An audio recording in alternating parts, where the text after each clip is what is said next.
Start. MTC 4.20. Creating good alternatives requires receptivity, a mind expansive, unrestrained, and open to ideas.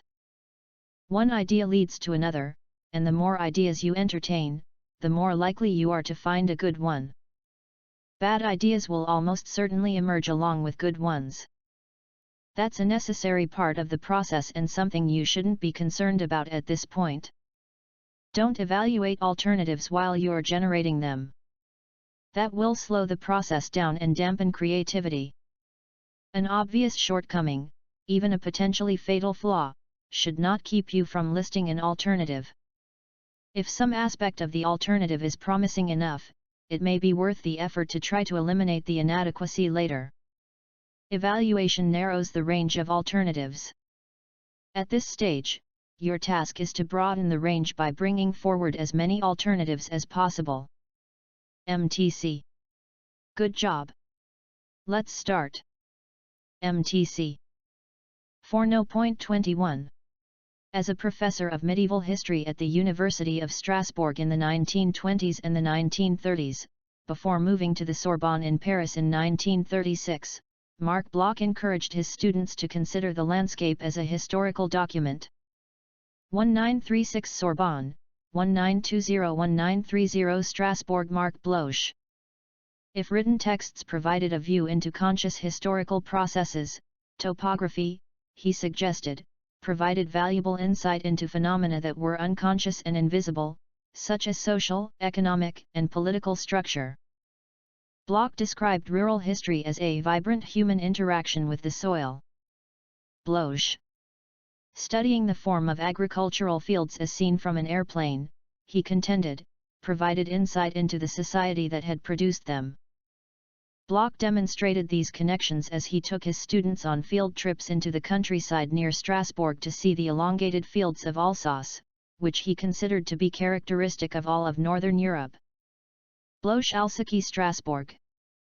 According to Bloch, students of history could best understand historical processes by looking at historical processes that were still very much alive.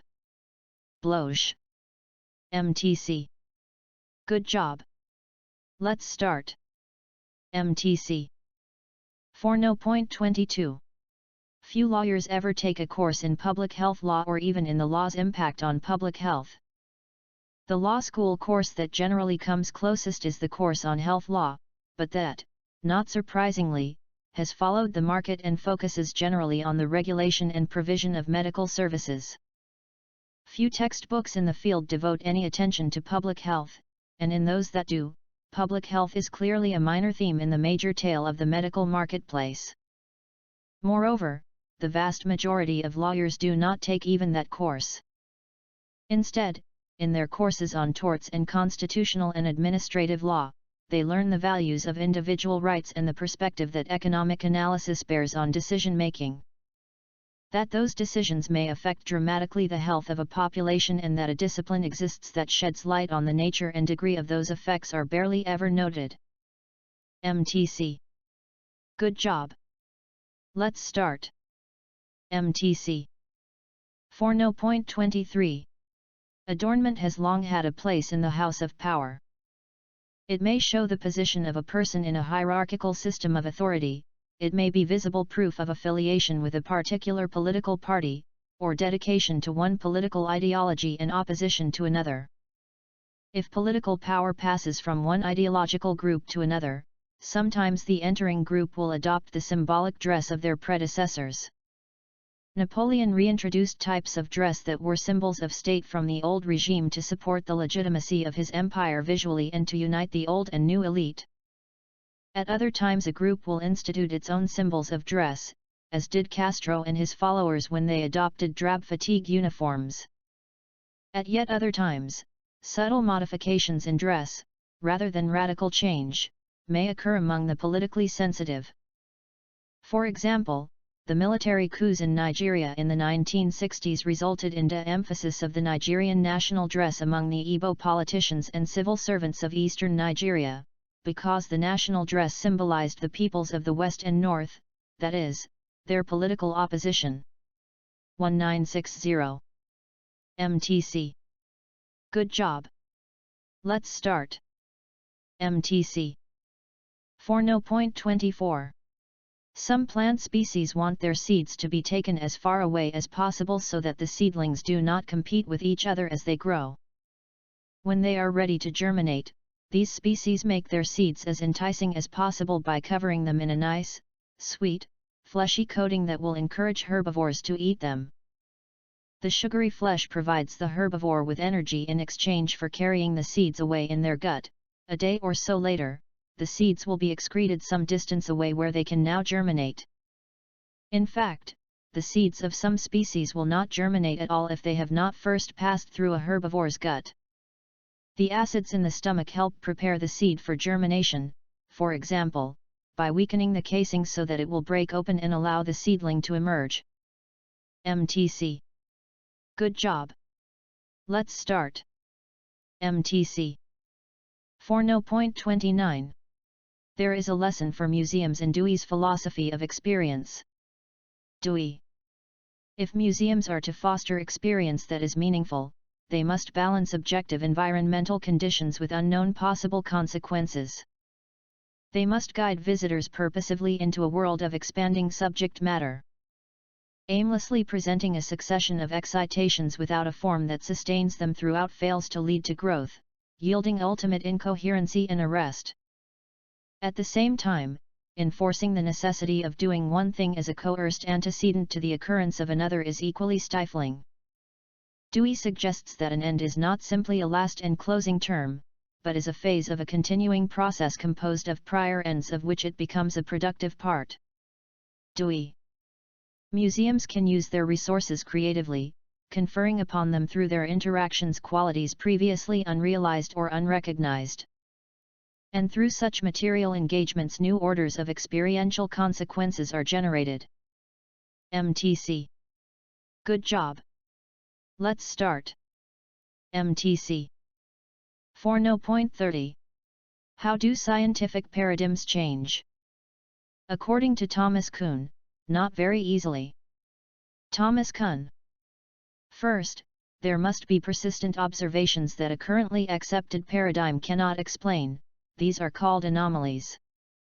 Usually, a single scientist or a small group of scientists will propose an alternative viewpoint, one that will account for most of the phenomena that the prevailing paradigm accounts for and will also explain the anomalies. Kuhn indicated that there is typically great resistance to the new paradigm and that converts to it are won over very slowly. Kuhn. Eventually, however, the new paradigm wins out and displaces the old one. According to Kuhn, this describes what happened when Einstein challenged the Newtonian conception of the universe. Kuhn. Now the Einsteinian paradigm is generating its own normal science and will continue to do so until it is overthrown by another paradigm. MTC. Good job. Let's start. MTC. 4.31. Although there is a general tendency to show in-group favoritism, in at least some cases this does not occur. One situation in which in-group favoritism is less likely to be found is when the members of the in-group are clearly inferior on an important dimension. The players on a baseball team that has not won a single game all season are unlikely to be able to feel very good about themselves as a team, and are pretty much forced to concede that the out-groups are better, at least as far as playing baseball is concerned.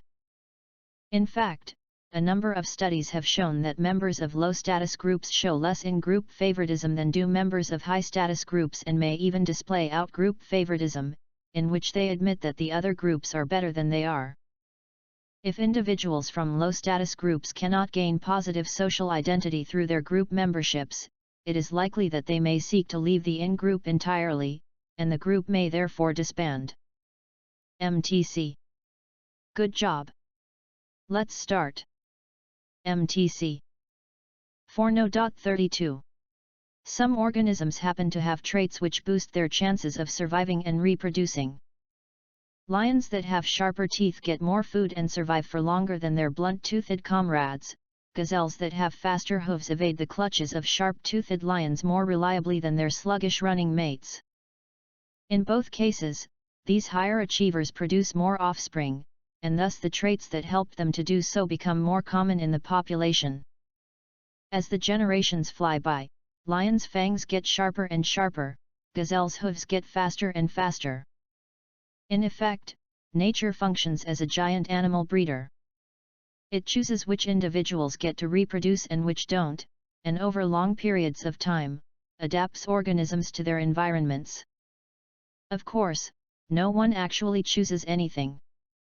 Instead, some traits just happen to persist for longer than others, and these are the traits we tend to see around us in the world. MTC. Good job. Let's start. MTC. 4.33. The obvious role of sugar in ice cream is to sweeten the product. However, sugar also plays a role in determining the textural characteristics of the frozen ice cream, because sugar causes the freezing temperature of the mixture to drop. In fact, a cup of sugar in a quart of the ice cream mixture will decrease the freezing point by approximately 2°F. This means that the ice cream must be chilled below the normal freezing temperature of water if ice crystals are to form. The greater the content of sugar in an ice cream, the lower the freezing point. This delayed freezing temperature helps to keep the size of crystals in the ice cream very small because a reasonable amount of stirring can be done during the freezing process to help break up any ice crystal aggregates as they slowly form. MTC. Good job. Let's start. MTC.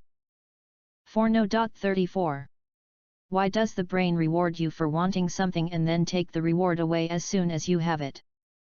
Put in the context of our evolutionary drives, the brain is motivating us for survival.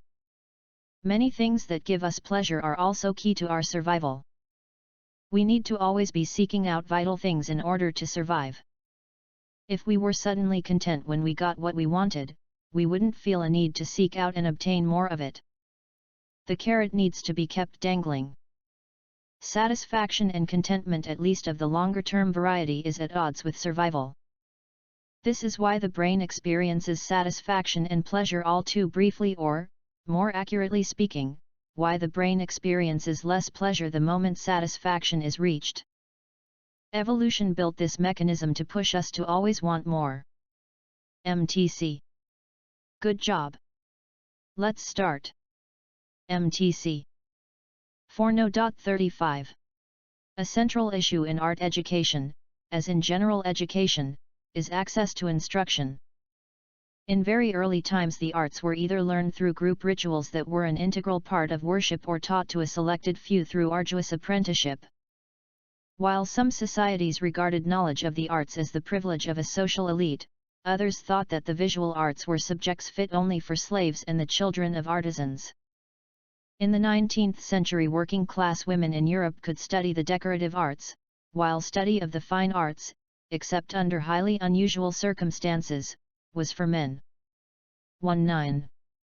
Thus all through the history of art education, access to instruction was affected by class, gender, and the general social status of the visual arts as a subject for study. MTC. Good job. Let's start. MTC. 4.36. To be candidates for domestication, animals had to tolerate being crowded together in a small space without panicking and be willing to reproduce in captivity. Only a few animals possessed these qualities. Their domestication usually involved a mutation called neoteny, or retaining youthful physiology and behavior into adulthood. Young mammals are full of curiosity, unafraid of animals of other species, and eager to learn new tricks. House cats, for instance, act like the kittens of wild cats. Such qualities were particularly useful when animals migrated to a new territory, as happened frequently during and after the Ice Age. Humans took advantage of these behaviors by capturing young animals, keeping those who retained their juvenile behaviors longest, and letting them mate. After a few generations, they had animals that were permanently juvenile in behavior and kept their juvenile appearance, such as shorter muzzles, rounded heads, crowded teeth, and smaller brains. MTC. Good job. Let's start. MTC 4.37. The capacity for human reasoning is extraordinary. Reasoning involves making suppositions and inferring their consequences. This may be complicated, involving mathematics, for example.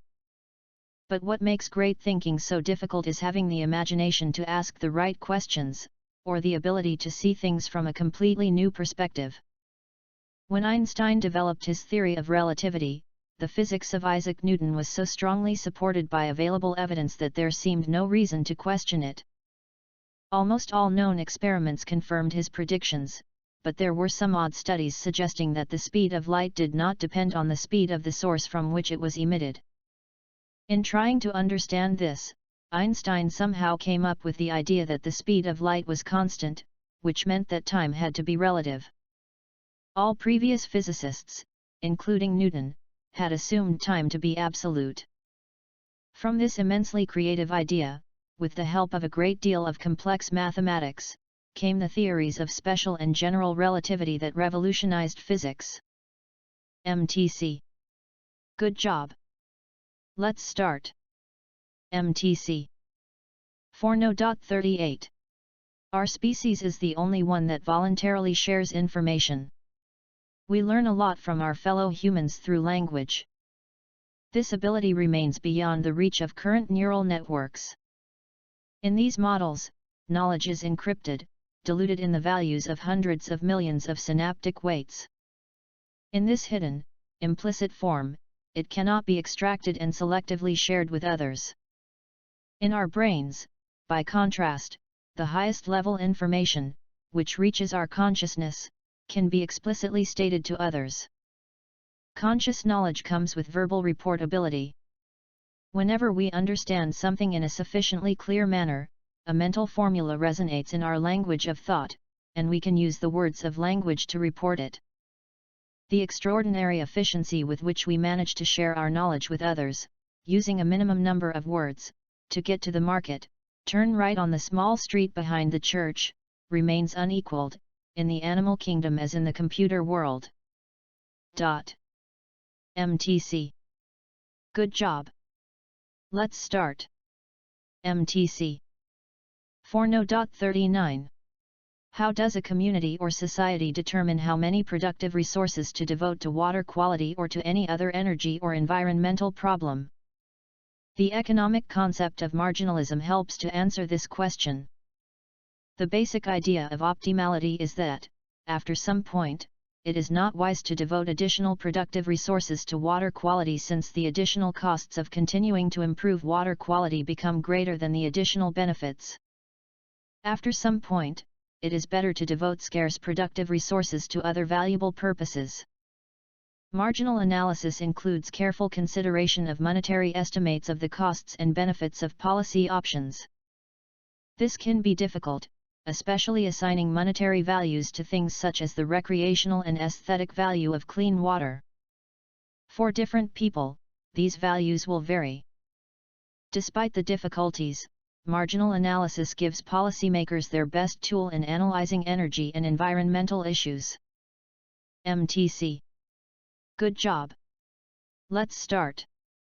MTC 4.40. To make decisions and move forward, the brain has to generate and maintain a consistent sense of self. If we're going to make predictions about what is going to be good or bad for us, we have to understand who we are. Memory is key here. It's the glue that keeps our selfhood intact, the means by which our continuity is maintained. In reality, we're constantly evolving and changing. As T.S. Eliot described it, you are not the same people who left that station, or who will arrive at any terminus. T.S. Eliot. As a matter of biology, even our very cells completely recycle every 7 years or so. 7. Through all this change, our sense of self persists because of memory and its ability to connect us to the past. You wake up every morning as a slightly different physical entity, but memory stitches you together as a single consistent, coherent being. MTC. Good job. Let's start. MTC 4.4142. Our ancestors learned to capture wild flames to produce their own fires.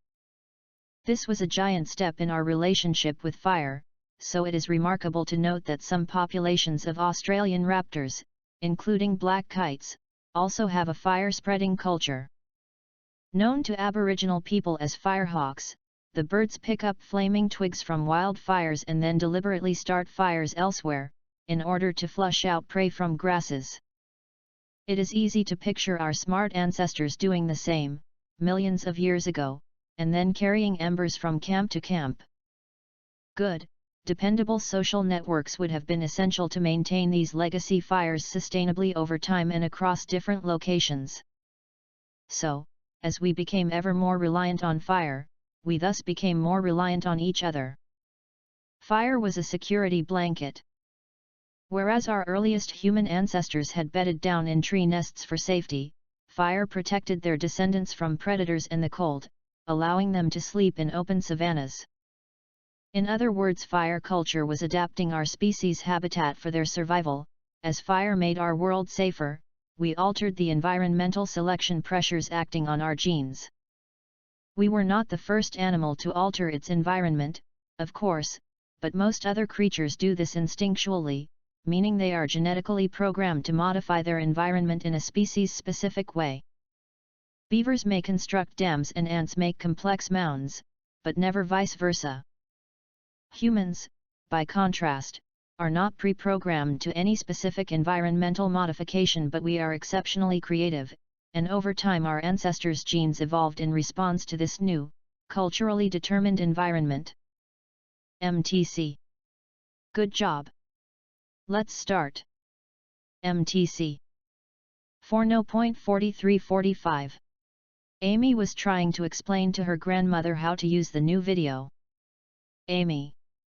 I've got it now, said Gran. This button is play. Dot. No, that's stop, said Amy.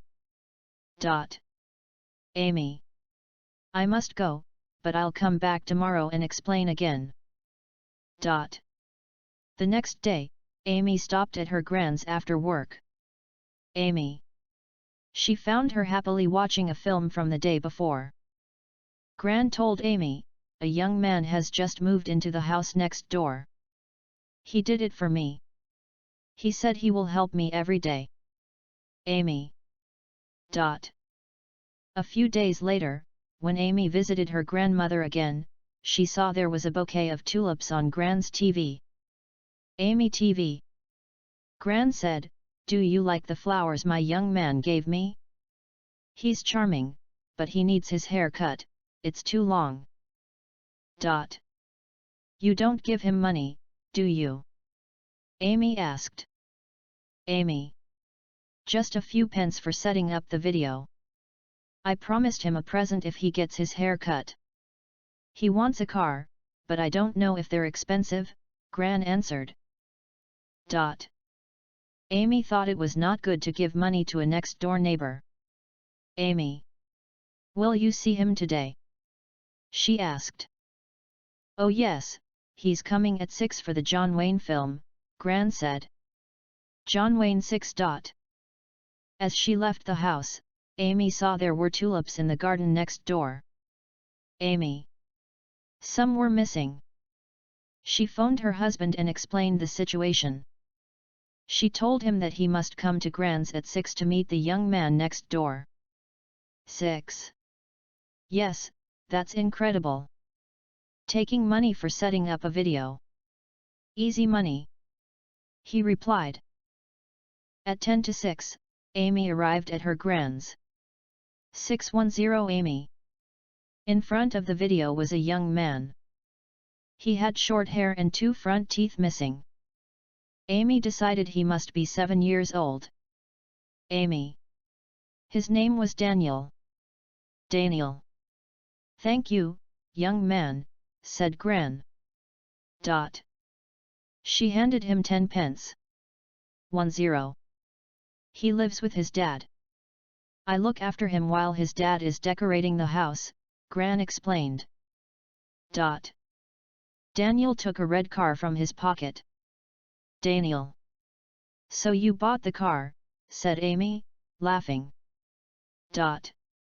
Amy. Yes. It only cost 50 pence at the market, and his dad pays me £2 an hour to look after him. Easy money, said Gran. 502. MTC. Good job.